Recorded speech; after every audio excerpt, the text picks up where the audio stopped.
n'aurais plus. Là, c'est la mort. Ma vie est cachée à Jésus. Que le nom de Jésus soit glorifié. Que le nom de Jésus-Christ soit acclamé.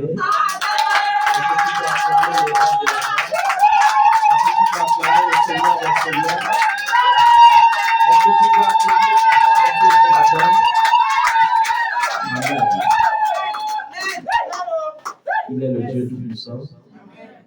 Il est le Dieu glorieux. Ne faillit jamais. Il est fidèle dans sa parole. Il est fidèle dans son alliance. Dis avec moi, il est surtout fidèle dans son alliance.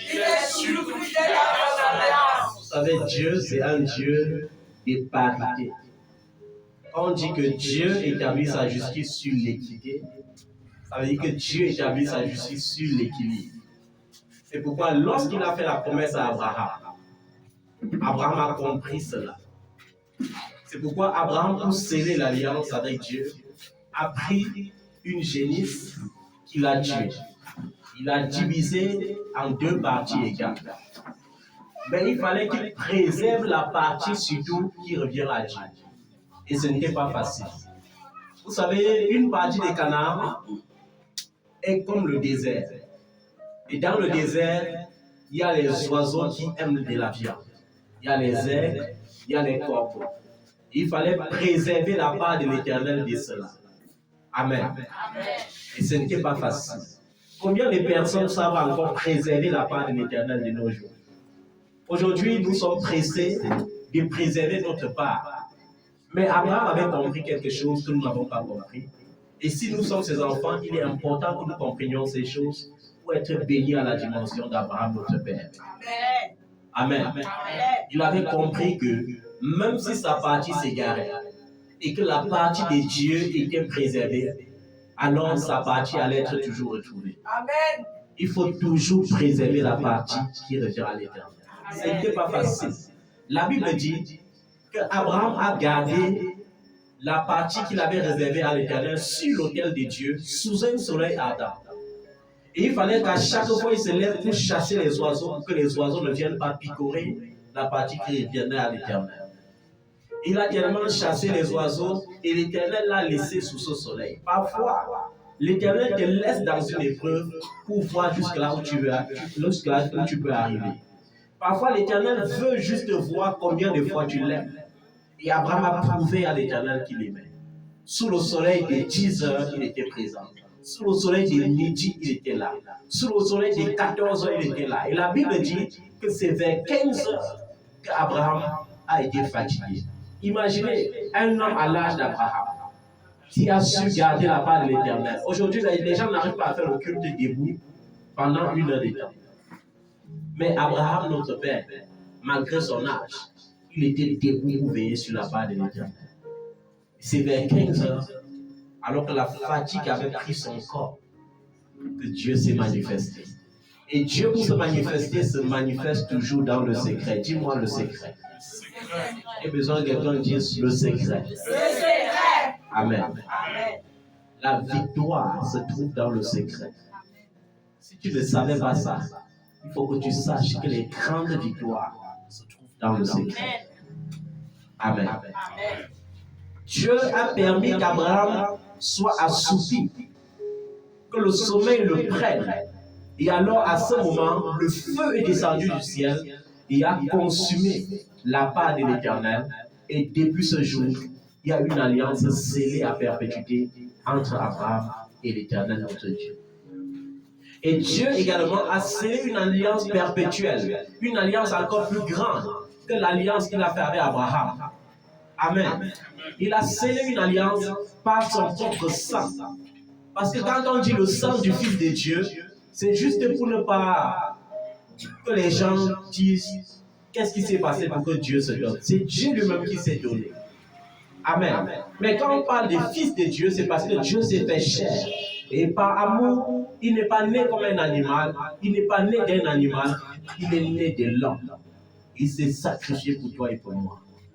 Et cette œuvre a été conçue dans le secret, il a été révélé dans le secret aux prophètes et à nos pères dans l'ancien temps. Il s'est révélé à nous d'une manière plus grande par le Fils. C'est pourquoi aujourd'hui, quand j'entends les gens dire « je gêne le jeûne d'Esther », je ris. Parce que tu es dans une alliance plus grande, plus excellente que ce que Esther avait avec Dieu. Quand tu dis « je gêne le jeûne de Daniel », waouh, ça veut dire que tu n'as rien compris. Tu es dans une alliance plus grande que ce que Daniel avait eu avec Dieu. Daniel a eu la prophétie de Jésus, mais il n'a pas vu Jésus. Il a vu Jésus seulement lorsque Jésus a été crucifié et allait libérer les captifs dans le séjour des morts. Mais toi, tu es né en Jésus. Tu as goûté le fruit de l'Esprit. Tu as goûté la plénitude de l'Esprit. Eux, ils n'ont pas goûté à cela. Les prophètes de l'ancien temps étaient saisis par l'Esprit. Mais dans le nouveau temps, dans la nouvelle alliance, nous sommes remplis de l'Esprit de Dieu. C'est différent. Eux, ils goûtaient au feu, mais Dieu est rempli du feu. Ils parlaient du feu, mais Dieu est le feu dévorant. Et tant que tu n'as pas compris cela, le diable doit se jouer de toi. Il est temps que toi, en tant qu'enfant de Dieu, tu comprennes quelle est ton identité. Parce que plus vite tu dois comprendre qui tu es, plus vite tu auras la victoire. Pourquoi les gens ne comprennent plus qui ils sont? Parce qu'au lieu de se focaliser sur Jésus et d'avoir une relation parfaite avec Jésus, ils tissent des relations avec les pères spirituels. Ils tissent des relations avec les ministères. Il faut tisser une relation solide avec Jésus. Amen. Et alors, il te dira, demande de moi, et je te montrerai les choses cachées que tu ne connaissais pas. Aujourd'hui, nous allons parler du secret, la puissance du secret. Amen. Et à titre de secret, j'aimerais que vous compreniez une chose. Même votre mère ne peut pas connaître les 1/20e, voire même les 1/100e des secrets du ministère que je porte. Elle ne peut pas connaître cela. Pour que je dise quelque chose à votre mère, il faut que ce soit un sujet de prière qui nécessite vraiment une intercession. Mais quand il faut aller dans la présence de Dieu, je n'ai pas besoin de votre mère. Parce que lorsque le Seigneur m'appelait, elle n'était pas là. Amen. Quand le Seigneur me tissait dans le sein de ma mère, quand le Seigneur me transmettait l'onction depuis le sein maternel, est-ce que votre mère était là? Si donc j'ai traité dans le secret en grandissant avec Dieu, pourquoi l'impliquer dans les choses qui vont la troubler? Le secret. Il y a certains enfants qui n'ont pas encore compris ce que c'est que le secret. Un secret est un secret et non le contraire d'un secret. Amen. Mais avant de parler du secret, j'aimerais que nous comprenions une chose.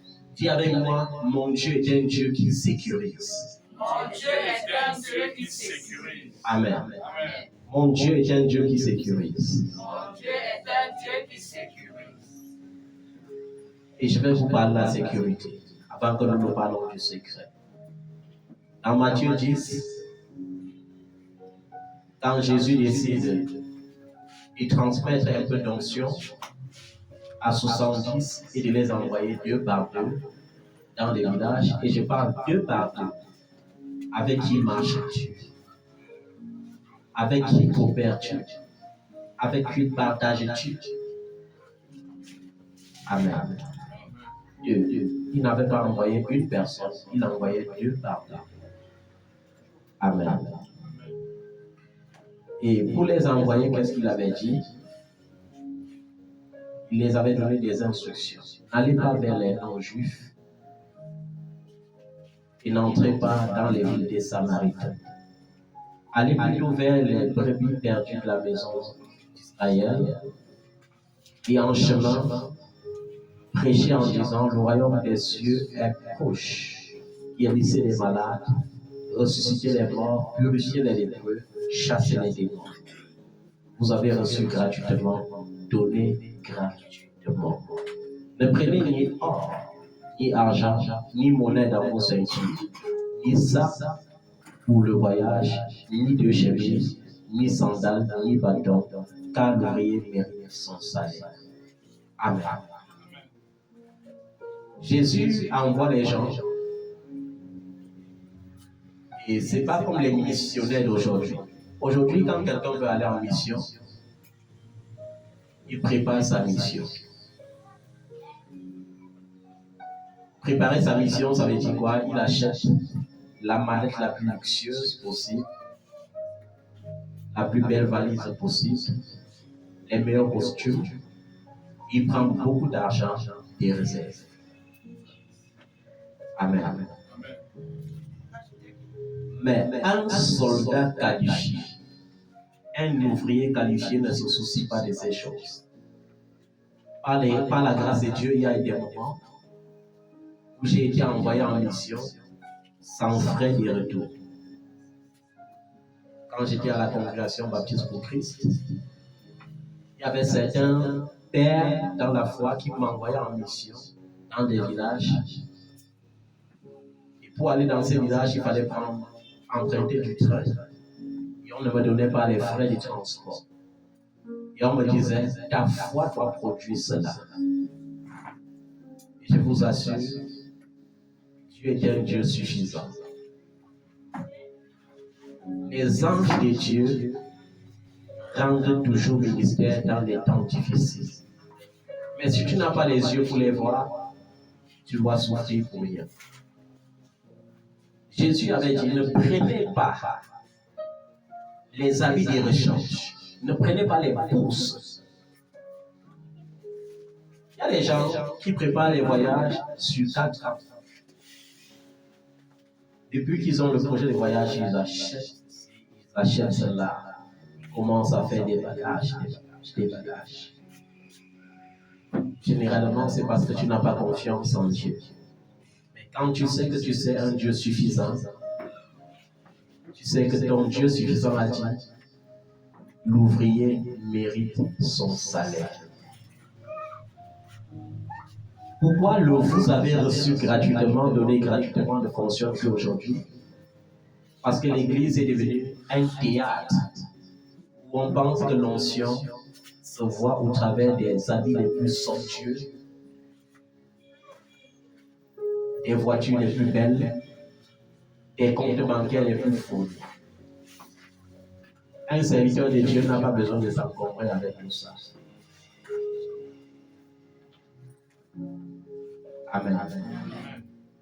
Ça veut dire qu'on n'a plus confiance en Dieu. On a confiance dans nos comptes bancaires qui doivent être fournis par les hommes, même plus par Dieu, mais par les hommes. Mais je vais te dire, chaque fois que tu vas en mission réellement en comptant sur Dieu, la mission, ce n'est pas seulement l'œuvre de Dieu. La mission, c'est aussi ton ambition. J'ai pour ambition d'aller dans un nouveau territoire, mais avec Dieu. Je n'ai pas de provision, mais Dieu est ma provision. À chaque fois que tu dis sincèrement que Dieu est ta provision, je t'assure, tu connais l'abondance. Un jour, pendant que je me promenais, j'avais rencontré une jeune dame qui se débrouillait quelque part. Et l'Esprit de Dieu en moi l'a saisi. Je n'étais pas en train d'évangéliser. Et elle s'était approchée vers moi, elle m'a demandé si j'étais un homme de Dieu. Je lui ai répondu, c'est Dieu qui t'a révélé cela. Et quelques jours après, pendant que je pensais à elle, Dieu m'a dit d'aller l'annoncer quelque chose qu'elle avait essayé plusieurs fois et qu'elle avait abandonné. Elle rêvait de quitter son pays pour aller s'installer en Europe.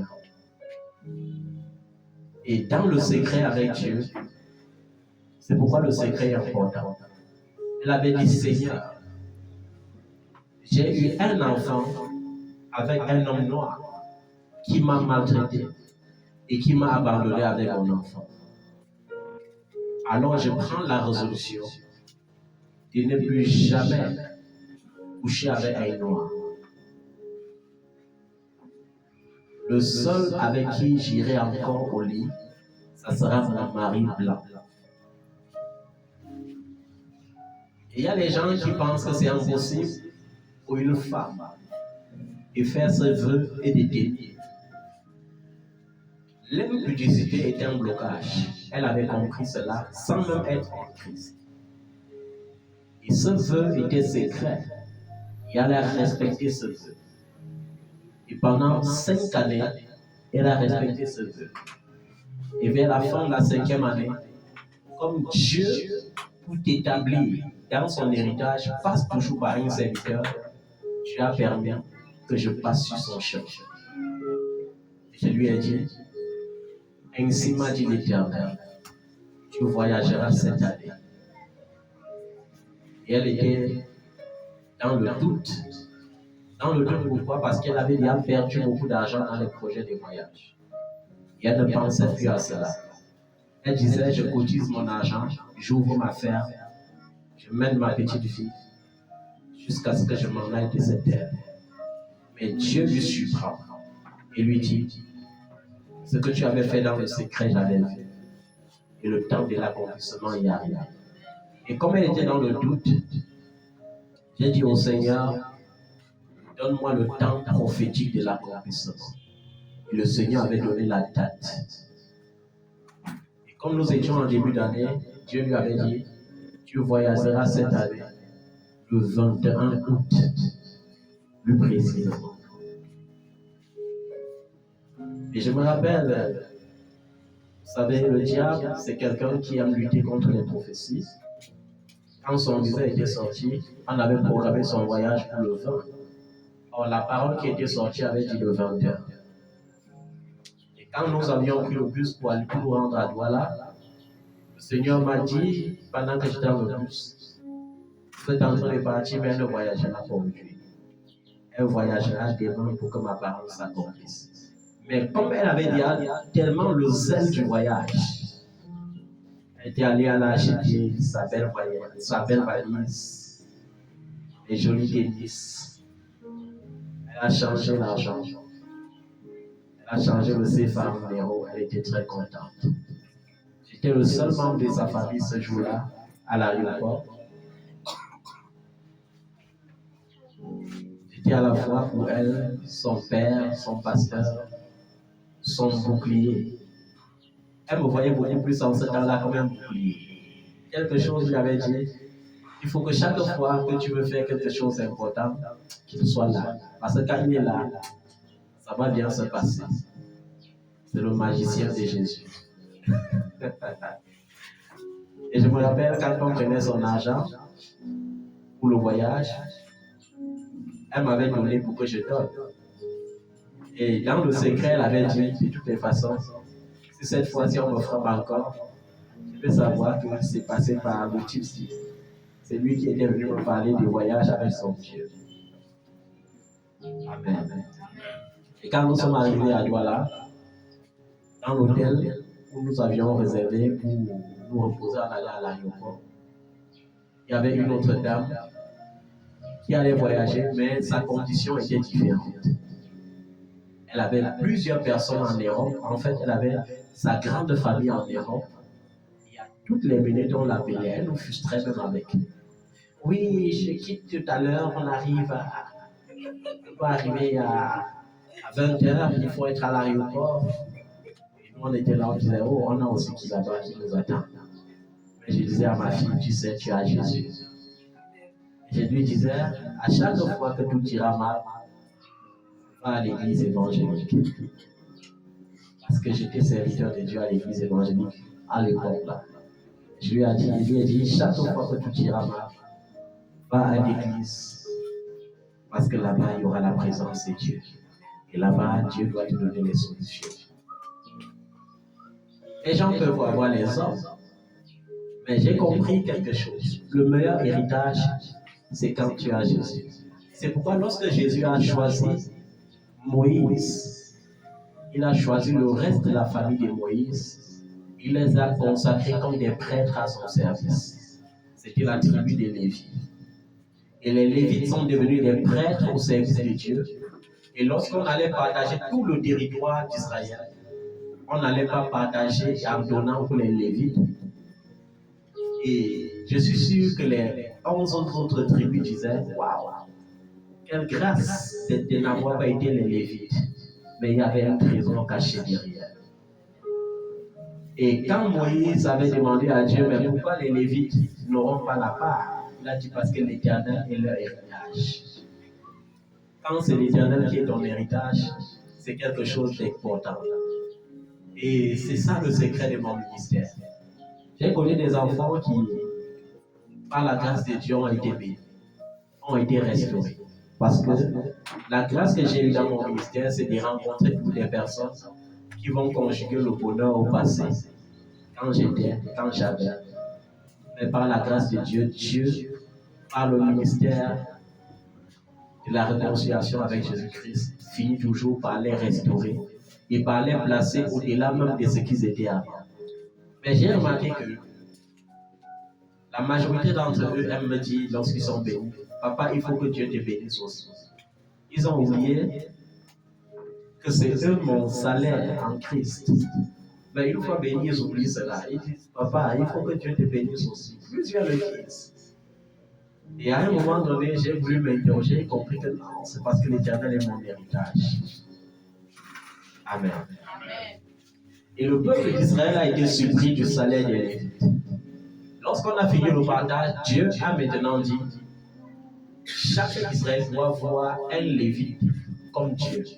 Ça veut dire que quand un Lévite vient te rendre visite, il faut savoir que Dieu est entré dans ta maison. Et chaque Israélite doit donner le 10e de son gros bétail, de son menu bétail, de sa terre aux Lévites. Ils ont commencé à comprendre que waouh, Dieu là, hey, il fait comment comme ça, il fait la combine. Il a choisi la famille de Moïse. Il est béni avec plus d'héritage. Encore. Parce que moi, ma part d'héritage que Dieu m'a donné, c'est 10 milliards. Et quand je vais enlever 1 milliard comme 10e, je vais donner aux Lévites. Il y a combien d'Israélites? Il y a des millions d'Israélites. Quand ils vont donner, pour finir, le gars va se retrouver avec des millions, des millions, des milliards, alors que moi, j'ai 10 milliards. Quand l'Éternel est ton héritage, tu ne peux pas manquer quoi que ce soit. Pourvu que tu saches que l'Éternel est réellement ton héritage. Le secret est tellement important. Il y a des gens merveilleux sur cette terre. Des gens qui aiment Jésus. Avant, je ne savais pas que je pouvais prêcher depuis que Dieu m'a mis à part en écoutant un fond sonore. Mais Dieu a suscité des hommes dans le secret, qui ont su opérer dans le secret. Pas des moindres hommes, des grands hommes, qui sont grands, mais qui sont encore plus grands, pour rendre cela possible. Ils me bénissent dans le secret. Parce que Dieu aime que ses serviteurs soient équilibrés. C'est généralement la nuit que le Seigneur travaille avec ses élus. En particulier les élus, Dieu travaille avec eux la nuit. C'est dans la nuit qu'il les révèle les choses dans le secret. Mais parfois, vous souffrez beaucoup parce que vous tourmentez tellement votre Père que la nuit, parfois, au lieu d'aller dans le lieu secret, ton nom passe dans sa pensée et ça l'effraie encore. Vous savez, il y a des enfants que dès que le nom passe dans la pensée du Père, ça l'effraie. Il dit, mais l'enfant, c'est encore, Seigneur, c'est quel genre de croix que tu m'as donné comme ça. Mais il y a des enfants que lorsque leur nom passe, c'est un sujet de joie. Ma prière, c'est que tu sois ce genre d'enfant. Cette salle-là, elle est petite, mais elle peut susciter des salles plus grandes que des stades. Parce que c'est à l'Éternel qu'appartient la terre. Et je voulais que nous comprenions que lorsque tu prends l'Éternel comme ta provision, tu es plus en sécurité que lorsque tu prends une carte bancaire pour ta provision. Lorsque tu prends l'Éternel pour provision, tu as plus de sécurité en matière de provision que celui qui prend une carte bancaire pour provision. Parce que c'est à l'Éternel qu'appartient toutes choses. Amen. Et ce matin, nous allons parler du secret. Le secret est tellement important. Lucifer habitait au ciel. C'était un porte-flambeau dans le ciel. un archange qui avait aussi sous sa domination, comme tous les archanges, plusieurs anges à son service. Il occupait une position stratégique, la position de la musique. Le Seigneur est un Dieu qui aime l'adoration. C'est pourquoi aujourd'hui le diable distrait les gens, soutient leur adoration. Tu adores, tu crois que ton adoration va à Jésus, mais ça va au diable. Un enfant qui vit dans la rébellion, un enfant qui aime et qui côtoie le péché, il a beau se mettre à genoux pour adorer Jésus, son adoration ne va pas à Jésus. Et c'est pour cela que je vous avais dit, un serviteur qui sert Dieu au but de s'enrichir. Un serviteur de Dieu qui emploie la magie pour épater le peuple de Dieu. Il a beau dire Jésus, son adoration ne va pas à Jésus, ça va à maman. Il est temps que nous discernions cela. Dieu sachant que Lucifer était là pendant la création et qu'il connaissait plusieurs secrets. Dieu sachant que Lucifer était acharné contre l'homme, principalement contre l'homme. Pourquoi? À cause d'une jalousie. Dieu a créé les anges esprits, mais Dieu a créé l'homme comme l'humain, tripartite, corps, âme, esprit. Et encore, Dieu a rendu l'homme Dieu en mettant en lui le pouvoir du vouloir et du faire. Amen. Les anges n'avaient pas ce pouvoir-là. Lucifer a dit, ces gens qu'il a créés et qu'il aime, ces gens qui doivent porter l'adoration qui dépasse mon adoration. Je vais me rebeller et je vais les entraîner avec moi dans ma rébellion. Dieu sachant qu'il avait plusieurs secrets, a fait quelque chose d'extraordinaire. Dans Apocalypse chapitre 8, nous comprenons cela. Dans Apocalypse chapitre 8, au verset 1, on parle de la 7e trompette. Amen. Et on dit, lorsque l'archange a sonné la 7e trompette, il y a eu un grand silence dans le ciel. Un silence que personne, parce qu'on savait que le diable agissait avec les radars. Amen. Il posait des radars super, mais les hommes ne peuvent pas inventer un radar aussi puissant que le diable a. Mais Dieu, pour confondre le diable, a fait qu'il y ait un grand silence dans le ciel. Et pendant 30 minutes, une demi-heure, il a modifié le secret de la création. Et pendant qu'il modifiait cela, il a créé une langue. Amen. Une langue que le diable et les démons ne peuvent pas comprendre. Amen. Il a créé une langue que les démons ne peuvent pas comprendre. Et malheureusement, les enfants de Dieu ne prient pas le Saint-Esprit pour avoir la connaissance de cette langue. Lorsque tu pries en français, en anglais, en arabe, en hébreu, en langue intelligible, en ta dialecte, le diable comprend ce que tu dis. C'est pourquoi lorsque tu dis Seigneur, je veux un mari, parfois le diable vient d'abord avec sa part. Quand tu dis Seigneur, je veux l'argent, le diable vient d'abord avec sa part d'argent. Parce qu'il a compris ce que tu demandais. Mais lorsque tu pries en langue, il est perdu. Je ne parle pas de la langue spectaculaire que les gens parlent aujourd'hui, sans comprendre même le sens. Parce qu'aujourd'hui, il y a plusieurs démons qui s'expriment en langue. Mais je parle de la langue que les anges et lumière peuvent comprendre.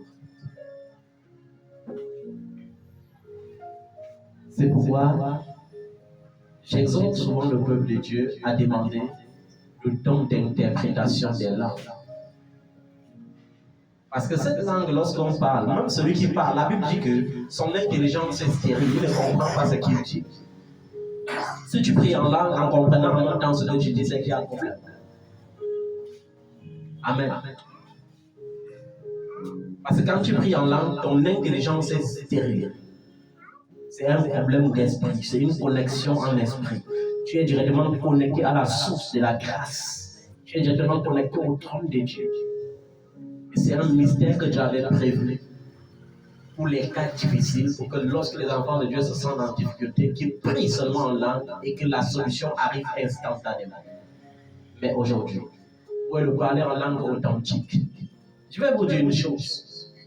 Les enfants de Dieu sont devenus tellement... Plusieurs sont devenus des idiots spirituels.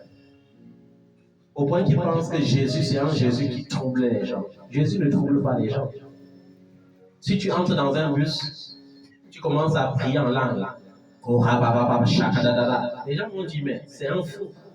Si c'est en Europe, on va t'injecter directement le diazépam. On va te mettre sur un brancard, on va t'amener en service psychiatrique. Et on aura raison, parce que tu as manifesté la folie. Les gens ont cru que le parler en langue, c'est un truc qu'on ne contrôle pas, on parle n'importe comment, on parle n'importe comment. Il y a des assemblées qui n'ont rien compris de cela. Où tu entres à l'introduction du culte, on sait qu'il y a les nouveaux convertis, ils n'ont rien reçu comme enseignement sur le parler en langue, mais tout le monde commence à parler seulement en langue. Les autres sont en train de se poser comme le serpent. Sortez de cette folie spirituelle. La Bible dit que l'esprit du prophète est soumis au prophète. Ça veut dire que le parler en langue ne me contrôle pas. Dieu m'a donné le plein contrôle sur les choses de l'esprit, par l'esprit, par son esprit qui m'habite. Amen. C'est pourquoi plusieurs n'arrivent pas à suivre Jésus. Il y a des assemblées où on apprend aux gens à parler en langue au point de mettre les CD, mettre dans leurs oreilles pour les apprendre à parler en langue. Vous êtes d'abord sûr que c'est une langue authentique, puisque même le démon parle en langue. Vous connaissez combien d'apôtres parlent la langue des démons? Et les gens sont déjà en train de dire Amen. Ils transmettent les démons, les gens se tortillent. Chaque dimanche, les gens se tortillent. Est-ce que le Saint-Esprit possède les gens? Le Saint-Esprit ne possède pas les gens. Si depuis que tu as cru, tu constates que chaque culte tu tombes seulement, c'est qu'il y a un problème. C'est qu'il y a un problème. C'est que tu vis dans la saleté. Amen. Si nous regardons bien, Dieu, pour établir la grandeur dans chaque vie, a toujours employé le secret. Quand Dieu voulait changer le nom d'Abraham, il a fait dans le secret. Même Sarah n'était pas au courant. Sarah était sa femme, mais Dieu a pris Abraham à part. Il a dit, à partir d'aujourd'hui, tu ne t'appelleras plus Abraham, tu t'appelleras Abraham.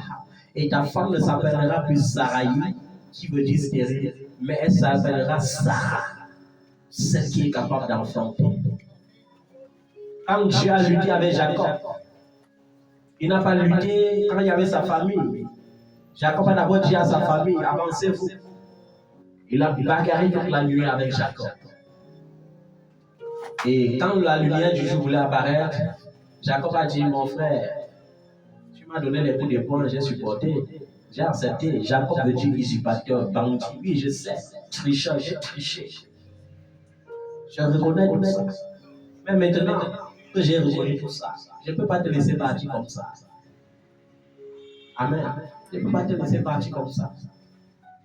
Et ils ont compris que un changement de nom, un changement d'identité apporte un nouveau statut, apporte une nouvelle bénédiction plus grande. À condition que tu te dépouilles. Jacob s'est dépouillé de tout ce qu'il avait pris frauduleusement chez son beau-père. Il a donné cela à son frère jumeau. Son frère jumeau a même dit non. J'ai dit, il a dit que non. Parce qu'il avait compris le secret. Amen. Tu ne peux pas venir dans la présence de Dieu avec un salaire faux ou une semence. Amen. Et Dieu a béni ainsi Jacob. Tu ne t'appelleras plus Jacob, tu t'appelleras Israël, mon peuple particulier. La vraie histoire d'Abraham, la vraie bénédiction d'Abraham commence avec l'histoire de Jacob. Ce sont les 12 patriarches qui forment les 12 tribus d'Israël. Le secret. Quand on te dit le secret, ça veut dire que c'est un triangle. C'est toi, Dieu et ton Père.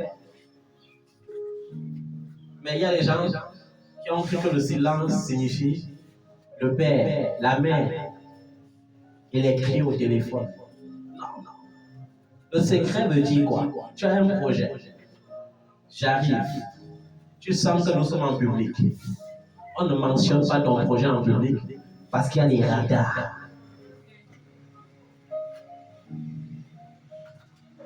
Et lorsque tu fais ça, et que les radars ont déjà tiré quelque chose de ton projet, tu as prolongé ton séjour.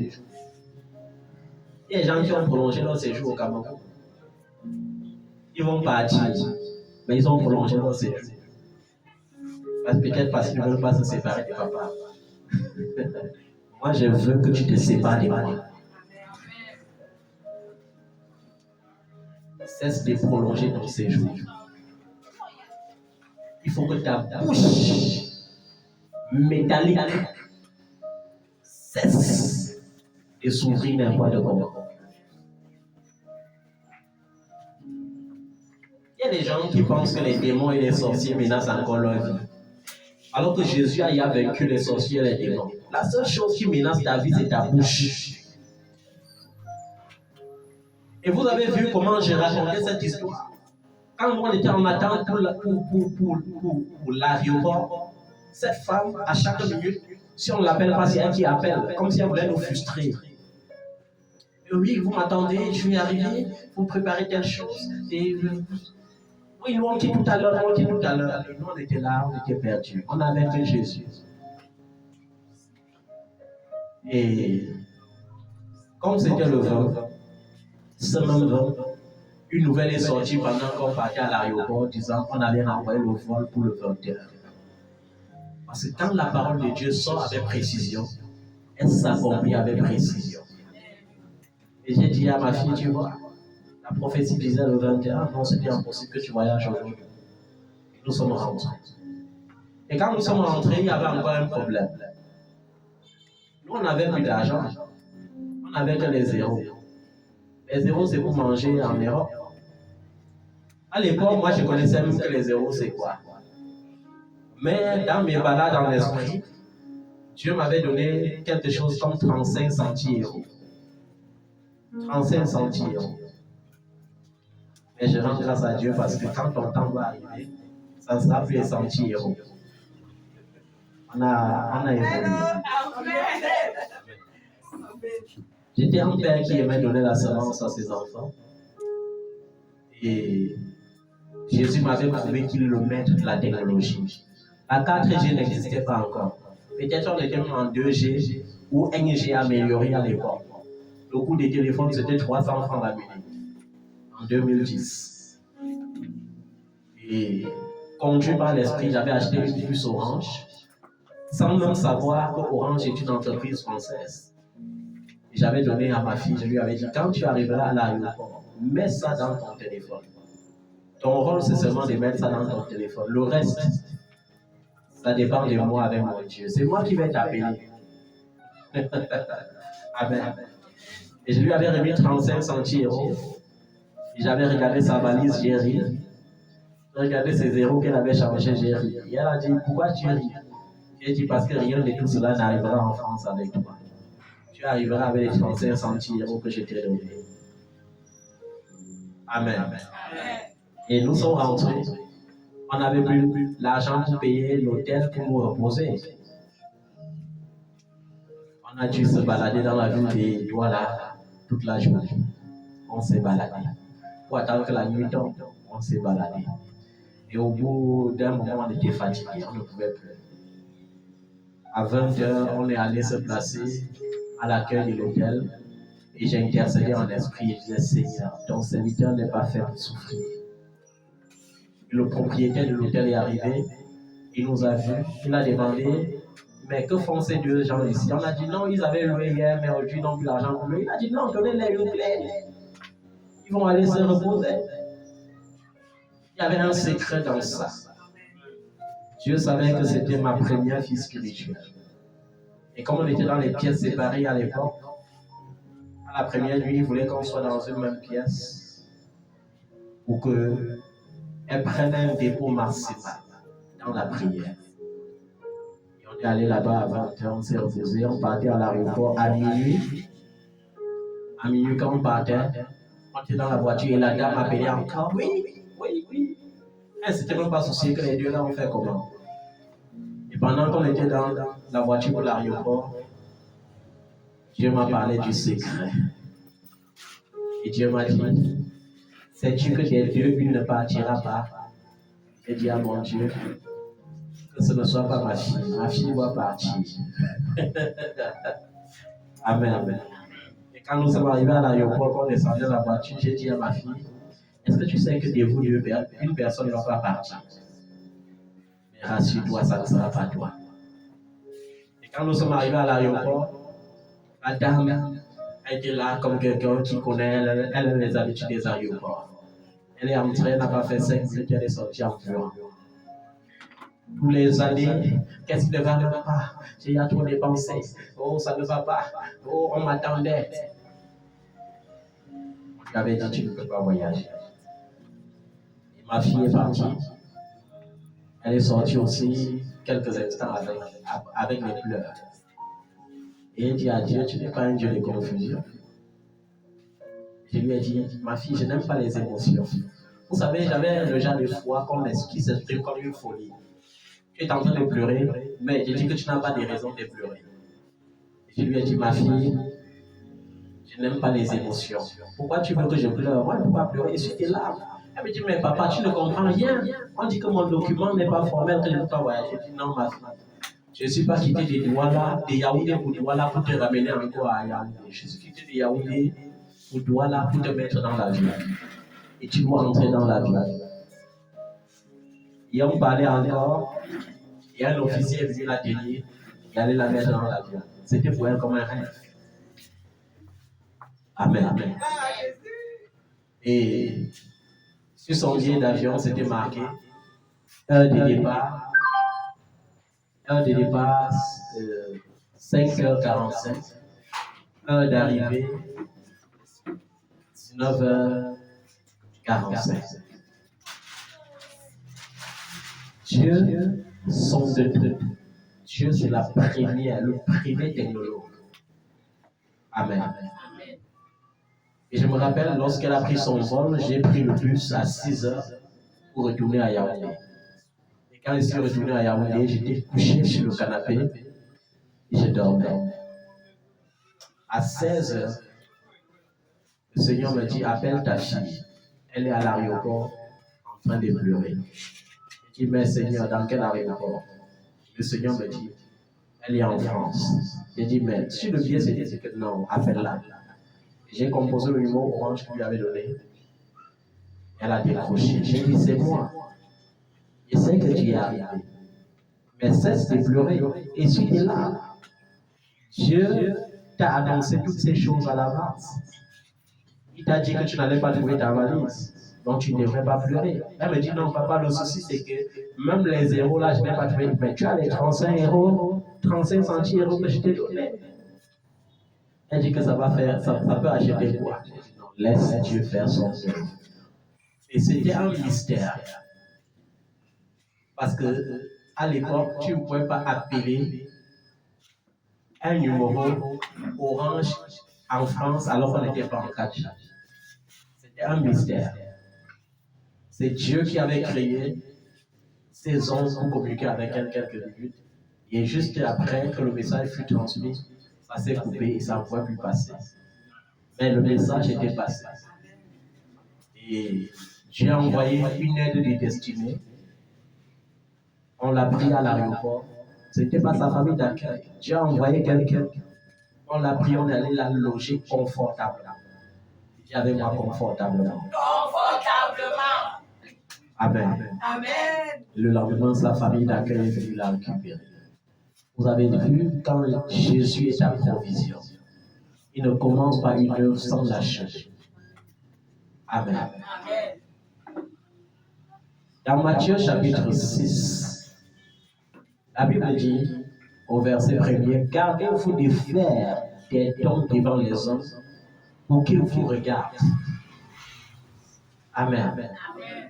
Le secret est important. Un jour, pendant que je me plaignais de mon ancien siège sur lequel je m'asseyais, parce que quand je m'asseyais toute la journée ici pour méditer, le soir, c'est comme si on avait plié mon dos en deux, on a cogné avec quelque chose. Et un jour, cette chaise-là s'est même cassée, j'ai même bricolé, ça s'est encore cassé. J'ai juste donné l'annonce. Un enfant a pris sur elle que non, ça doit changer. Et quand il a commandé cette chaise, je ne savais pas. Mais après, j'ai reçu seulement les photos. Et je crois que c'était hier ou avant-hier, quand je suis venu, la chaise était déjà posée là derrière le mur. Le secret. Les choses que tu fais en secret avec Dieu sont des choses qui vont apporter plus de bénédictions dans ta vie. Et je vais vous dire une chose, tu ne peux pas dire que je vais quitter le Cameroun et ton cœur est encore attaché au Cameroun. La Bible dit, là où ton trésor est, là aussi sera ton cœur. Mais quand tu dis au revoir jusqu'à Dieu lui-même sans que non, l'enfant si est sur le point de partir. Mais qu'est-ce que je fais encore avec cet enfant ici? Dieu te détache et tu pars. Amen. Il y a des gens qui veulent partir, mais ils n'ont même pas encore commencé à préparer leur bagage. Ils n'ont rien fait. Les habits qui vont coucher, ils n'ont pas cousu. Ils veulent coudre seulement quand ils vont voir le visage. Ce sont des tomates. Dieu ne traite pas avec les tomates.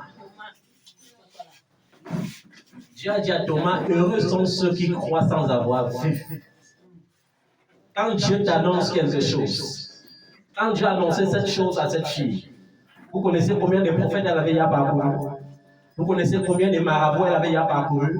Vous connaissez combien de lavages, des bains spirituels elle avait déjà fait? Mais quand Dieu a choisi de confondre ces grands prophètes avec une chose vile, il faut voir mon physique en 2010. En 2010, j'étais un bout d'homme, je n'étais pas un homme. J'étais un bout d'homme. Je me baladais souvent avec mes sans confiance, avec mon jean bien froissé, avec mes tricots. Rares étaient les jours où je portais les chemises. J'étais la seule chose qui faisait que les gens comprennent que ça c'est un homme de Dieu, c'est quand l'onction commençait à se manifester. Je me rappelle, il y a une femme qui était enceinte et dans sa belle famille, on avait dit que le jour qu'elle va oser concevoir d'un garçon, elle va mourir avec son garçon dans le ventre. Pourquoi? Parce qu'on ne voulait pas d'héritage. On ne voulait pas un héritier venant dans sa belle famille. Et un jour, elle a conçu, c'était vraiment un garçon. On a bloqué le bébé dans son ventre. On a mis le bébé en position siège. À 10 mois de grossesse, elle s'inquiétait. J'ai rencontré son cousin quelque part. Et son cousin m'a parlé de la situation. J'ai dit, mais ça c'est une petite situation. Où se trouve-t-elle? Il m'a dit, elle est plutôt à Douala. J'ai dit, non, dis-lui de prendre le premier bus et de me trouver à Yaoundé demain matin. Et elle a obéi. Le secret, c'est aussi l'obéissance. Elle n'a pas cherché à dire, c'est qu'un gendarme de Dieu, elle a pris le bus. Et elle est arrivée 6 heures du matin, elle était à Yaoundé. Et quand elle m'a vu à distance, le Seigneur a ouvert mes yeux dans ses pensées. Dans ses pensées, elle disait, Maître, c'est un enfant comme ça. C'est un enfant comme ça qu'on dit qu'il a ma solution. Il est devenu pasteur à quel âge? Ça, c'est un bébé. Et j'ai ri. Et j'ai dit, Seigneur, montrons-leur que c'est la parole qui a tout créé. Et quand je suis arrivé devant elle, je lui ai dit, lève-toi. Elle s'est levée. J'ai dit, mais ton enfant, on dit qu'il est placé comment? Elle me dit comme ça. Je lui dis, je tourne aussi comme ça. Sa tête est dit en bas, cours, va accoucher. Elle me dit, donc c'est fini. Je dis, oui, c'est fini. Jésus a tout fait. Et elle disait, mais ça c'est encore quelqu'un. Comment faire prendre le plus pour venir à Yaoundé faire comment? Et je lui ai dit, si tu continues de raisonner, tu vas accoucher ici alors que les habits d'enfants sont à toi là. C'est toi qui me sens en spectacle. Reprends le plus du rencontre. Et elle a repris le plus. Elle est arrivée à Douala et ce même soir-là, elle a enfanté. Par voix basse.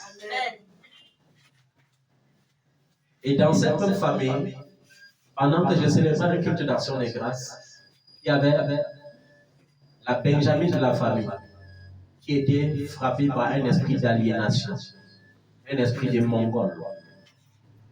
On savait que ça, c'est le genre d'enfant qu'on garde aussi après elle meurt parce qu'aucun homme ne peut la regarder. Et j'avais coutume, quand je faisais le culte d'action des grâces, à la fin des 10 jours, qui veut que Dieu fasse quelque chose pour lui? Ou bien, qu'est-ce que tu veux que Dieu fasse pour toi? Et à l'époque, on m'appelait distributeur des miracles. Amen. Tout le monde se levait et disait, l'autre avait dit, je veux être directrice d'école. L'autre a dit, je veux être confirmé à la douane. Je veux être patron aux impôts. L'autre a dit, je veux être confirmé à la douane. Je les ai dit, c'est déjà accompli. Mais quand cette jeune fille s'est levée, sa demande m'a suivi. Papa, je veux que Dieu me donne un enfant. Et tout le monde s'est mis à rire dans la salle. Ses grandes sœurs se moquaient parce qu'on disait, mais ça c'est quelle demande que notre petite femme m'a demandé. Et j'ai dit, ma fille approche. Elle est venue. Je lui ai imposé les mains, je lui ai dit, la même période aussi l'année prochaine, tu enfanteras d'un fils. Et les gens ont ri. Et quand ils sont rentrés, 4 mois après, on a vu qu'elle était un peu pâle et elle vomissait. On l'a amenée à l'hôpital, on croyait que c'était le palu, alors on a dit que c'était la grossesse, sinon rien compris. Elle était enceinte, elle portait dans son ventre un fils. Et au temps marqué, elle a accouché. J'étais avec mon fils, Clovis, le jour où cette famille m'a vu. Et ils sont venus dire que non, tu n'es pas un homme de Dieu, tu es Dieu. Et ça m'a énervé, ça m'a beaucoup énervé. Elle a dit, mais on ne comprend pas. Ton Dieu a fait ça, même pour l'enfant là. Donc ton Dieu a suscité une postérité à celle que nous on savait que c'est fini pour elle. Dieu. Et les gens ne pouvaient pas comprendre le secret. J'étais toujours dans le lieu secret, avec mon Dieu dans la montagne. Toujours dans le lieu secret, toujours dans le lieu secret, toujours dans le lieu secret. Amen. Beaucoup de projets échouent parce que les gens divulguent leurs projets. Il y a plusieurs façons de divulguer les projets. Si tu fais quelque chose en secret avec ton père, il arrive dans ta présence, tu sens qu'il y a une tierce personne, tu parles du projet, ça veut dire que tu ne sais plus en secret. Tu as déjà divulgué. Il y a même les façons de parler avec ton père. Tu peux parler du projet, qui va le chercher, parle avec lui en privé, même pas au téléphone. Parce que même dans le téléphone, il y a les radars sataniques. Amen. Je connais une de vos sœurs. Elle venait ici, et à un moment donné, elle ne pouvait plus venir parce qu'elle avait frustré. Je reconnaissais la voix frustrée. C'était une frustration qu'elle a délivrée. Elle avait fait un maquillage exagéré. Je n'aime pas trop ça. Amen. Un jour, elle avait fait la rencontre d'un Européen qui prenait bien soin d'elle. On avait loué une belle maison pour elle et on lui donnait assez d'argent chaque mois. Et elle était très gentille. Elle prenait soin de sa maman, de ses frères, de ses soeurs, tout. Et un jour, l'Européen a décidé de venir au Cameroun pour l'épouser. Et elle avait divulgué cela à toutes ses camarades. Mon blanc y est arrivé. Il est venu pour me doter. Et une de ses camarades lui a dit, prends ta photo avec la photo de ton blanc et cours dans ton village, tu enterres ça dans la tombe de ta grand-mère. Comme ça, ton blanc là va caler avec toi. Et elle ne savait pas l'impact spirituel de ça. Elle a pris la photo, elle est allée, elle a enterré. Pendant ce temps, on était en train de préparer la nourriture. Le blanc avait donné tout ce qu'il fallait. Vous savez comment la dot chez les filles du centre, c'est? On avait dit à l'épaule, on chassait. On préparait les nourritures à gauche, à droite. Entre-temps, au même instant qu'elle a enterré la photo, le blanc a modifié son billet d'avion, il est rentré. Elle ne savait pas. Elle est rentrée à l'hôtel. On lui a dit, il a dit qu'il arrivait. Les gens ont préparé la nourriture. À 20h, l'heure du début des cérémonies, on attend, il n'arrive pas. 21h, rien. 22h, rien. 23h, rien. Pour finir, les gens ont commencé à manger et à boire. Et le lendemain, elle n'avait que ses yeux pour pleurer. Et pendant qu'elle pleurait, sa maman se moquait d'elle. On ne s'est pas moqué d'elle aussitôt parce qu'il y avait encore le reste de l'argent. Quand l'argent est fini, il n'y avait plus l'argent pour louer, il fallait rentrer dans la maison familiale. On s'est moqué d'elle, sa maman se moquait, ses frères se moquaient, ses soeurs se moquaient. Et elle a pensé à l'esprit du suicide. Ce qui l'a sauvée ce jour-là, c'est qu'elle était camarade avec la sœur pousseuse d'Irène, qui était syrienne et que je suivais. Elle était syrienne à l'époque, je la suivais. Et le Seigneur avait dit qu'il allait la suivre pendant 3 mois avant qu'elle guérisse. Et elle a appelé sa camarade pour lui dire « J'ai l'intention de me suicider ». Et sa camarade lui a dit « Je te conseille d'abord prendre le numéro de mon père spirituel, appelle-le, parce que c'est bon d'abord qu'un homme de Dieu recommande ton âme avant que tu ne meurs. Comme ça, même si tu pars en enfer, ça ne sera pas trop pénible. »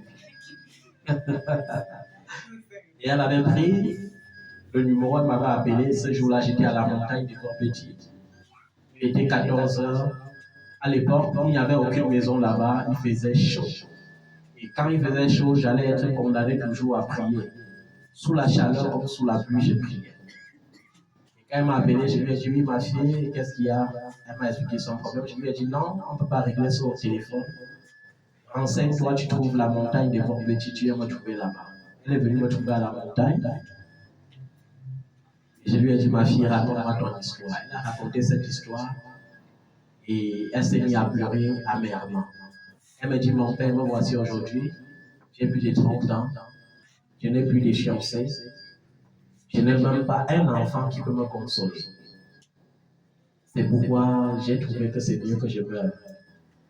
Et j'ai ouvert ma Bible et je lui ai décrit ce que c'est que l'enfer et ce que c'est que se suicider. Je lui ai dit, il est écrit, tu ne tueras pas. Ça signifie que si toi-même tu te tues, tu as toujours tué, tu vas aller en enfer. Et quand Dieu lui a écrit ce que c'est que l'enfer, elle est en train de pleurer. Elle a fini de pleurer, je lui ai dit, bon, ma fille, je peux maintenant recommander ta mort au Seigneur pour que ce soit facile, tu veux toujours mourir. Elle me dit, non, mon père, si c'est pour aller en enfer, là, je ne suis plus partant. Je lui ai dit, ma fille, aie confiance en Jésus. Dans le secret, nous allons planifier ta nouvelle vie. Qu'est-ce que tu aimerais que le Seigneur fasse pour te consoler? Elle m'a dit, je veux voyager et je veux en même temps un enfant. Je lui ai dit, les deux vont s'accomplir au même moment. Et j'ai prié pour elle sur cette montagne. Elle est descendue. Et quelques temps après, elle est venue un samedi pendant que j'étais avec les autres à la montagne. Elle m'a dit, papa, je venais comme ça pour témoigner, donner l'action de grâce. Parce que le Seigneur m'a fait du bien. Je suis enceinte et voici mon visage. Et le Dieu qui opère dans le secret avait opéré pour elle. Mais cette fois-là, elle avait compris qu'il faut agir dans le secret. Il y a des projets qu'on ne dit à personne. Même pas à la mère qui m'a mise au monde. Même pas à l'ami qui m'aime beaucoup. Parce que tu ne sais pas ce qui est dans le cœur de ton ami. Je connais un homme qui voulait voyager, il avait un projet de voyage, et il est allé en pleine réunion familiale. Et il a dit, mon projet, c'est que je vais voyager cette année. C'était l'erreur. Quand il allait demander le visa, on a donné même au plus faible. À lui, on n'a rien donné. Quand il est venu me consulter, je lui ai dit non. Tu ne pouvais pas quand même aller en pleine réunion familiale dire que tu vas voyager. Est-ce que c'est parce que ce sont des tantes et des oncles que forcément tout le monde est fier de te voir voyager? Et on l'avait refusé le visa. Et je lui ai dit ne te décourage pas. Tu dois voyager. Il était allé demander pour la deuxième fois, on l'a refusé. Il est revenu. Il a dit pourquoi cette fois-ci on ne m'a pas donné le visa alors que je n'ai dit à personne. Je lui ai dit c'est parce que tu es orgueilleux. Tes ambitions ne sont pas bonnes. Va, tu demandes au Seigneur de te donner un cœur humble.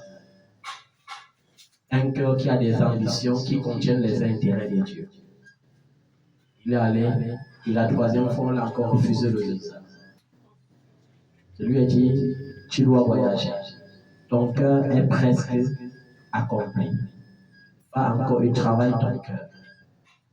Et quand son cœur a été accompli, je me rappelle à l'époque, comme il était proche de moi, ma femme était enceinte de mon premier fils. Et il m'avait dit au début de son projet, quand je serai là-bas, tu vas m'envoyer les photos de l'enfant. Je lui avais dit, en souriant, tu porteras l'enfant avant de partir. Et il ne pouvait pas croire ça. Mais quand l'enfant est né, il a porté l'enfant plus que moi-même. J'étais comme le baby-sister de l'enfant. Il passait toutes ses journées avec l'enfant. Et un jour, je suis arrivé comme ça, il était tout souriant. Je lui ai dit, l'enfant a 5 mois. Va acheter un gobelet, on va donner l'eau à l'enfant. Et quand l'enfant aura bu, je vais t'annoncer une bonne nouvelle. Il allait acheter un gobelet à l'eau. Il est venu, quand l'enfant a bu l'eau, je lui ai dit, oui, va maintenant regarder ton mail et on jubilé. Il allait regarder son mail et il avait reçu son visa pour 6 ans. Dieu est un Dieu qui n'est jamais en retard. Ce qui cause du retard dans tes bénédictions, ce n'est pas le diable. Tu es en Christ.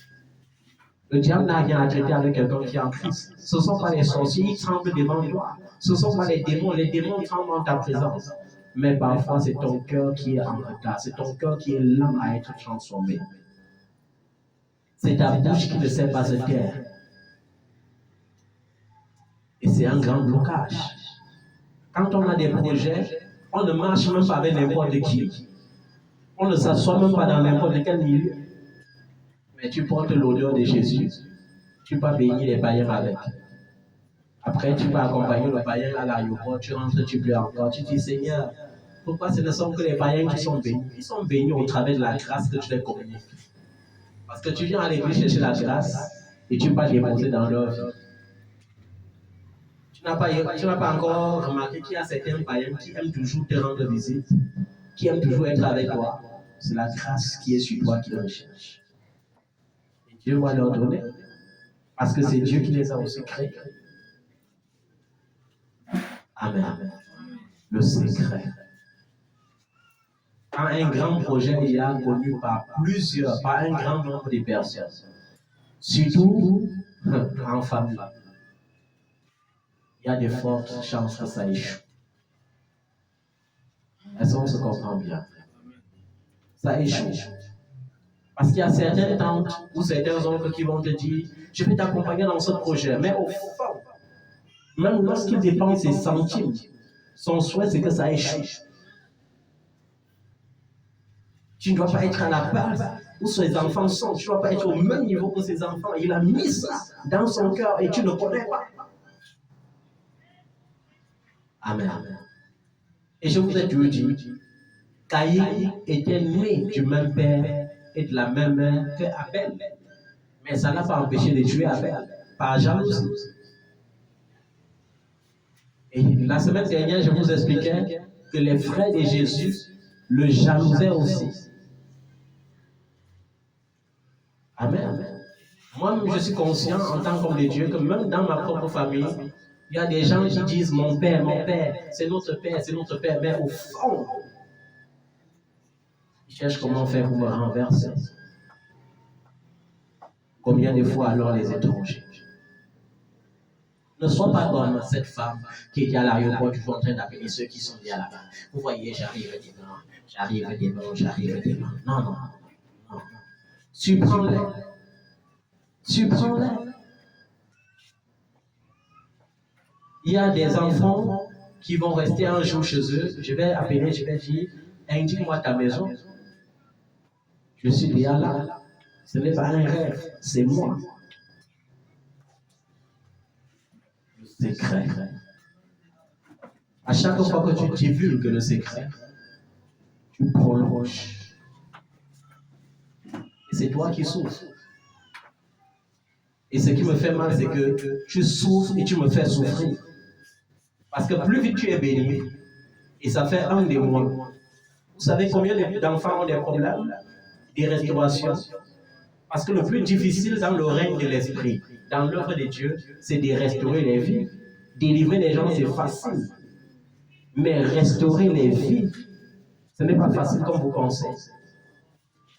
Et quand tu as un dépôt de restauration, toute ta prière, c'est seulement que les gens soient vite restaurés ou que tu restaures.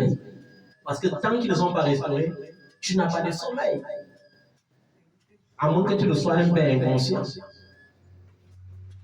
Chaque jour, mon désir, c'est que tel soit déjà à tel niveau, tel soit déjà à tel niveau, tel soit déjà à tel niveau. Parce que quand Dieu veut te restaurer, il révèle l'identité de ta destinée. Et on veut t'introduire dans ta destinée. Et les sorciers sont vaincus, et les démons sont vaincus, mais ta chair prend le dessus. Et tu laisses ta chair te dominer. La chair a des désirs contraires à ceux de l'esprit, comme dit l'apôtre Paul dans le livre des Galates, chapitre 5. La chair a des désirs contraires à ceux de l'esprit. Et les désirs de la chair sont initiés à la loi de Dieu. C'est ta chair qui va te dire que non, le mensonge est bien, on peut mentir de temps en temps. C'est ta chair qui va te dire non, il faut se faire plaisir de temps en temps. C'est ta chair qui va te dire non, tu sais, et même l'apôtre Paul avait dit à Timothée de prendre un peu d'alcool. Un peu d'alcool, mais pas un peu de bière, un peu d'alcool. Un peu de vin, mais pas un peu de bière, pas un peu de whisky. Et après, tu vas dire non, ce que Dieu a interdit, c'est l'ivresse. Mais je te dis, un peu de levain fait gonfler toute la pâte. Je ne prêche jamais au sujet du manger et du boire, parce que je suis conscient que vous avez le Saint-Esprit. Celui qui a le Saint-Esprit ne peut pas manger comme un porc. Celui qui a le Saint-Esprit ne peut pas boire comme une chèvre, comme un chameau. Celui qui a le Saint-Esprit ne peut pas s'habiller de manière à être mal à l'aise en même temps et en mettant les autres mal à l'aise. Vous voyez comment les femmes elles-mêmes sont souvent mal à l'aise. Elles marchent tout en route, en soulevant encore, en baissant encore la jupe, parce qu'elles savent elles-mêmes que ça ne donne pas. Elle est en route, au lieu de marcher, elle chie. Vous voyez, c'est une sorcellerie ambiante dans cette génération. Une sorcellerie ambiante. Comment tu peux porter la vie et en route, toi-même tu sens qu'à chaque moment, il faut encore tirer vers le bas. Parce que toi-même, tu es conscient que c'est court. Je vais vous dire une chose. Dans le livre d'Apocalypse, le dernier chapitre, l'apôtre Jean a dit quelque chose. Il a dit, nous sommes presque au temps de la fin. À quoi bon être tiède? Les chrétiens tièdes sont les chrétiens qui seront les plus malheureux sur cette terre. Parce que quand tu es tiède, Dieu te vomit. Les tièdes sont ceux qui font semblant. Un pied dedans, un pied dehors. Dieu ne veut pas ces gens. Il dit que tu dois être soit froid, soit chaud. C'est-à-dire que soit tu es païen à 100%, parce qu'un païen à 100% peut se convertir en chrétien 100% un jour. Tu es froid. Tu es chaud. C'est-à-dire que tu es chrétien à 100%, ta vie c'est la plénitude de Christ, la plénitude de l'Esprit de Dieu. Au tiers, Jésus a dit ceci, par Jean, dans l'Apocalypse, parce que nous sommes au temps de la fin, que celui qui pêche, pêche davantage, il ne peut pas faire semblant. Si je vois que marcher est bien, je ne peux pas faire semblant. Vous faites le semblant pour rien.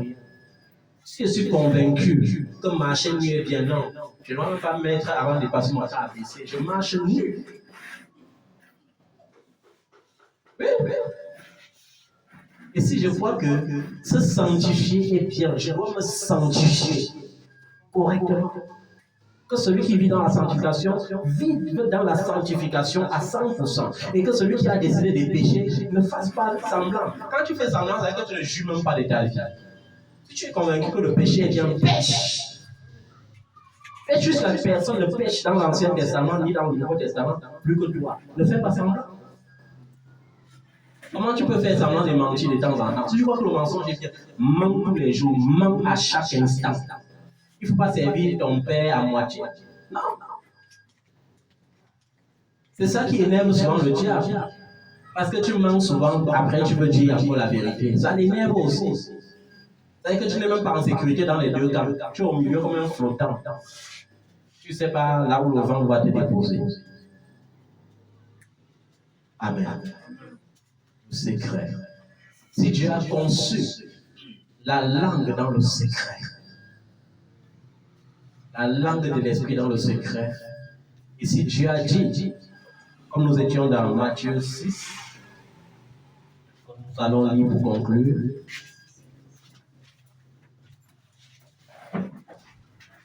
Il dit que si tu fais des dons devant les hommes pour qu'ils te regardent, tu n'auras plus aucune récompense auprès de ton Père céleste. Amen. Quand tu veux offrir quelque chose à papa, tu n'es pas obligé de sonner la trompette. Tu dis, voilà, j'achète déjà la plus belle costume à papa. Voilà, j'achète déjà une voiture à papa. Voilà, je fais l'œuvre de Dieu. Vous voyez, je suis zélé. Quand tu viens pour donner ton offrande, il faut d'abord étaler ça comme ça, les gens voient. Tu prends ton enveloppe, tu ne le caches pas dans le secret, tu viens compter tes billets, des roues là, claquant devant tout le monde, pour dire que non, c'est moi qui porte ce ministère, c'est moi. Tu n'auras plus de récompense de notre Père céleste. Parce que les hommes vont t'acclamer, ils vont t'admirer, d'autres vont te jalouser. Amen. Donc, lorsque tu fais un don à quelqu'un, ne sonne pas de la trompette devant toi, comme le font les hypocrites dans les synagogues et dans les rues, afin de recevoir la gloire qui vient des hommes. Je vous le dis, en vérité, ils ont leur récompense. Vous avez vu par exemple les musulmans. Combien d'Allah ils sont pauvres? Ils sont riches. Pourquoi? Parce qu'ils sont de la race d'Ismaël. Et ils font leurs œuvres publiquement. Pour faire le monde, il faut que tout le monde le voie. Ils ne cachent pas. Dieu dit qu'ils ont déjà leur récompense. Mais toi, tu es de la race des élus, la race royale, et tu veux imiter la race des esclaves, tu seras pas bien. Amen. C'est pourquoi quand un musulman veut prier, même si son heure de prière arrive à 15h, c'est dans la rue ici, il déroule sa nappe et prie. S'il était en train de rouler dans le camion, il garde le camion, il prie. Peu importe l'endroit où il se trouve, il prie. Il ne se cache pas pour le faire. Et vous, les pentecôtistes, vous voulez les imiter. Il faut mettre le baf. Il y a 4 églises ici. Vous ne vous rassemblez pas une fois pour faire une église. Chacun met sa part de baf dehors. Chacun met le volume au maximum. Chacun parle en langue. C'est une folie. Un jour, nous allons avoir l'enseignement sur le parler en langue par la grâce de Dieu. Vous allez comprendre ce que c'est réellement. Amen. Mais toi, quand tu fais un don, que ta main gauche ne sache pas ce que fait ta droite, afin que ton don se fasse en secret. Et ton Père qui voit dans le secret te le rendra lui-même ouvertement. Le plus grand lieu secret de l'homme, c'est son cœur. Tu prends des résolutions dans le cœur. Tu fais un vœu dans ton cœur et tu accomplis. Je fais le vœu dans mon cœur et j'accomplis. Pas que je viens pour lui dire, non, demain, vous voyez, j'ai pour projet, et je vais acheter un terrain pour le ministère, vous voyez, après ça, j'achète directement 2 voitures pour papa, vous êtes là, vous dormez même. Non. Cherche la récompense de ton Père céleste. Amen. Dieu travaille dans le secret. Même les plus grandes révélations que les élus reçoivent, ils reçoivent tout dans le secret. Dans le livre de Daniel, vous allez voir que chaque fois que Daniel avait besoin d'une révélation, comme dans Daniel 2, verset 19, il est écrit, alors le secret fut révélé à Daniel dans une vision pendant la nuit. Pendant quoi? Pendant la nuit. Et il bénit le Dieu des cieux. Amen. Dans Deutéronome 29, verset 29, la Bible dit les choses cachées sont à l'Éternel, notre Dieu. Les choses révélées sont à nous, ses enfants, à perpétuité, afin que nous mettions en pratique toutes les paroles de cette loi. Pourquoi Dieu dit que afin que nous mettions les choses en pratique, les paroles de cette loi? Parce que Dieu te révèle que tu dois voyager. Il voit ton cœur. Il voit que tu as des ambitions folles. Il voit que tu es en train de dire dans ton cœur qu'il faut que je voyage vite. Même Jésus là, je n'aurai plus de contraintes. Le Père là sera loin. Je ne dois plus lire la Bible, je ne dois plus. Il dit que ok, je ne te donne pas aussi le jour. Pourquoi il ne te donne pas le jour? Exactement. Pas parce qu'il ne veut pas, mais parce qu'il veut te laisser dans un suspense qui va te faire grandir spirituellement. Dans ce suspense, tu seras obligé d'être proche de Dieu encore. Parce que tu veux connaître. Amen. C'est pourquoi il dit les choses cachées sont à l'Éternel, notre Dieu. Les choses révélées sont à nous, ses enfants. Maintenant, pour que tu aies la révélation, chaque jour, il va falloir que tu ouvres la Bible. Tu médites, oh Jésus, révèle-moi. Tu es le Dieu qui révèle. Tu es la parole de Dieu. Tu le cherches. Il est écrit, celui qui le cherche le trouve. Mais maintenant, si tu fais l'erreur, tu dis, je ne le cherche pas, ça y a trop dur. Il dit que, ok, le jour que tu vas venir me chercher, je vais te révéler. En attendant, va, faites ce que tu fais dans le monde. Amen. Et Dieu est capable d'enlever le même projet. Quand ça ne va pas, il enlève. Parce que de la même manière que Dieu peut t'élever jusqu'au ciel, de la même manière, il peut te rabaisser jusqu'au filier du sol. Amen. Dans Daniel 2, verset 22, la Bible dit, il révèle ce qui est profond et caché. Il connaît ce qui est dans les ténèbres et la lumière demeure avec lui. Dans Isaïe 45, verset 3, il est écrit, je te donnerai des trésors cachés, des richesses enfouies, afin que tu saches que je suis l'Éternel qui t'appelle par ton nom, le Dieu d'Israël. Et pour que tu reçoives les choses, les trésors cachés, les richesses enfouies, qui était même une des prophéties de Dieu, il faut que tu cherches la face de ton Dieu qui t'appelle par ton nom. Un jour tu marcheras, tu entendras Dieu dire, Flore, tu as dit. Alors que c'est Dieu lui-même. Dieu nous appelle, il nous connaît par notre nom. Tu marches, tu entends, ya, tu dis, hey, c'est qui encore? Il dit, c'est moi l'Éternel, c'est moi Jésus. Dieu. Amen. Je crois que nous allons nous arrêter là aujourd'hui par la grâce de Dieu. Et soyons ponctuels dimanche 20. Le prochain dimanche le 20, il y aura un culte d'action des grâces et un culte spécial. Nous serons obligés de commencer ce culte-là à 7h30. Je dis bien 7h30. Parce que ce même jour, je vais finir le culte d'action des grâces à Yaoundé. Je vais prendre le chemin pour un culte d'action des grâces à Bafia. Donc, soyons ponctuels ce jour-là. Un culte d'action des grâces en l'honneur de l'une de nos sœurs que le Seigneur est en train de restaurer. Elle est en début de restauration. Mais le Seigneur va la restaurer complètement parce qu'il est le Dieu qui ne faillit jamais. Amen. Que Dieu te bénisse. Mets-toi sur tes pieds. Nous allons rendre grâce à Dieu pour cette parole. Au nom de Jésus de Nazareth, Père, nous te disons merci pour cette parole. Nous te disons merci pour cette révélation profonde. Apprends-nous, Seigneur, à traiter avec toi dans le lieu secret. Apprends-nous à comprendre, Seigneur, que la victoire se trouve dans le secret. Seigneur, nous prions pour nous repentir pour tout projet divulgué. Nous prions ce matin pour détruire les radars sataniques. Nous prions pour renverser les antennes sataniques, toute antenne de connexion satanique qui empêche à nos projets de se réaliser. Que ces antennes soient brouillées maintenant au nom de Jésus de Nazareth. Seigneur, délivre-nous de la bouche qui ne sait pas se taire. Délivre-nous des lèvres, ô Dieu, qui s'ouvrent à tout moment, ô Dieu, pour divulguer les secrets.